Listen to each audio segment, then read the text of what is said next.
Vamos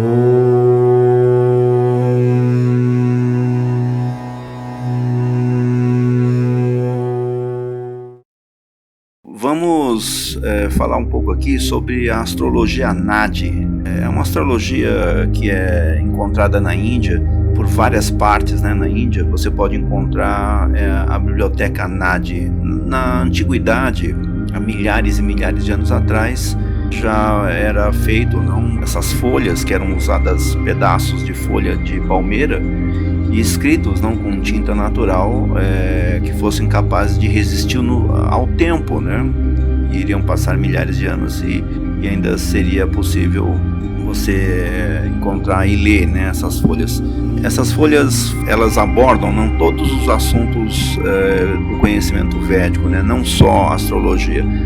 Mas a astrologia Nadi, especificamente, é o mais espantoso porque ele contém uma série de profecias, né? Se diz ali uma história que conta que Shiva convocou os Saptarishis, né, os 7 sábios sagrados, para vir aqui para o planeta. Na verdade, eles estavam aqui nessa época, e convocou eles para escrever mapas, né, de pessoas que viriam no futuro, né, que elas viriam para a Índia, ou que seriam habitantes mesmo indianos, que iriam querer conhecer os seus futuros, não? Então, isso foi previsto, e se diz ali que perto de 80 mil mapas foram escritos por esses sábios, né? Sendo que mais ou menos uns 10%, o que seria mais ou menos 8, 9 mil pessoas, seriam de fora da Índia. Então, estrangeiros, né, também teriam esses mapas escritos por esses sábios. Só que durante as invasões, né, estrangeiras na Índia, muitos desses documentos ou foram destruídos ou foram levados embora, né, para a Inglaterra, para a Alemanha. Várias expedições, né, foram enviadas para a Índia para sequestrar, né, esses documentos.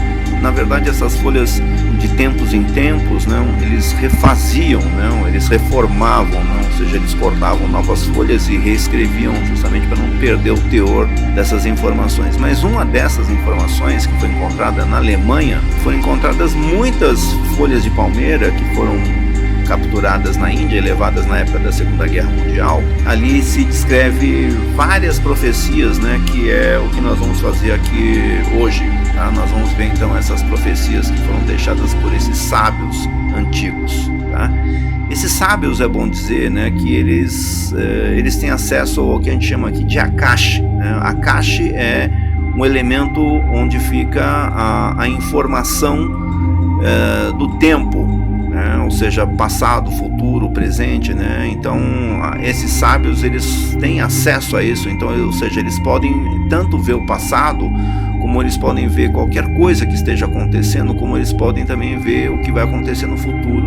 Essas folhas, elas têm aproximadamente uma largura de 6 centímetros, né, por 46 de comprimento. Então são umas tiras, né, como se fossem réguas. Tem uns furos, né, passa uma corda, um cordão, né, para segurar, como se fosse um livro mesmo, né, e vai se passando de folha por folha. Então, muitas dessas folhas foram perdidas, né, mas ainda permaneceram algumas ali. Então, acho que foi em 2012, mais ou menos, que foi encontrado essa biblioteca na Alemanha, né, e foi levado de volta para a Índia, né, para os pesquisadores de sânscrito, né, poderem traduzir isso daí.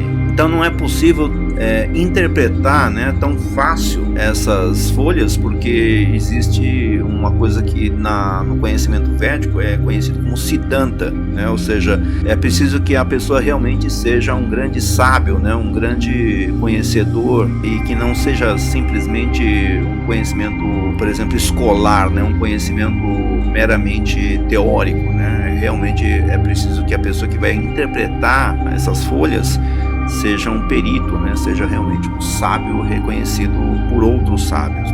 Agora, uma coisa também, um alerta, né, que os sábios fazem, é que muitas profissões, né, muitas palavras, muita terminologia, né, muitas palavras que hoje em dia existem, né, elas foram desenvolvidas para o mundo contemporâneo, para o mundo atual.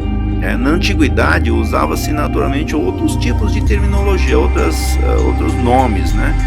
Como é o caso que eles explicam, não? Como, por exemplo, motorista, né? Motorista dizia que não tinha motorista, né?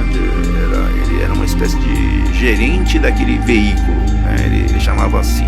Geralmente, né, quando você vai encontrar, né, essas folhas pessoais, né, não essas que nós vamos falar, mas essas folhas que são pessoais, geralmente trazem duas folhas que se essas duas folhas começarem a bater realmente, né, ou seja, o nome do seu pai, o nome da sua mãe, aí realmente a folha é a sua mesmo, né? Então aí começa a se dar todos os detalhes da sua vida, né? Sobre inclusive quem foi você em suas vidas passadas. E aí se tudo vai batendo, né? Aí se lê depois as outras folhas também, né? Isso se encontrar, né? Tem muitas folhas, né? Então que foram deixadas, né?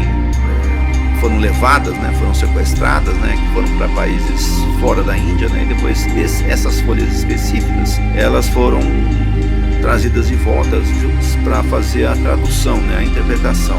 Mas vamos ver então o que nós temos aqui.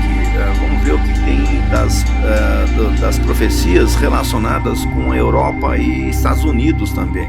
Os países ocidentais, né, e países inclusive do hemisfério norte, né, principalmente. A parte que foi traduzida fala justamente dos tempos atuais. Os tempos anteriores não foi assunto de interesse das traduções, justamente porque já aconteceu, né? Então começaram a traduzir mais nessas questões mais da atualidade realmente. Essas falas aí, né, elas abordam vários tipos de aspectos, né? Aspectos políticos, aspectos econômicos, as condições sociais, conflitos, guerras, problemas de saúde, doenças, inclusive pandemias, essas coisas todas, elas foram deixadas por esses sábios aí. As questões de tempo, né, ou seja, ano, mês, dia, né, essas coisas todas, elas foram traduzidas, porque na astrologia védica existe todo um sistema de medição de tempo que não é, né, por exemplo, o ano de 2023, né? 2023 qual é a referência aqui? A referência é justamente o nascimento de Jesus Cristo, né? 2023 anos depois de Cristo. Mas na astrologia védica, na forma de medição de tempo, né, das escrituras, não se utiliza naturalmente esse tipo de parâmetro de tempo. Então, aqui o que nós dissemos em relação ao tempo é porque foi traduzido para a gente entender qual seria a época, né? E ainda assim nós percebemos que existe uma margem de erro, né? Por uma questão realmente de interpretação.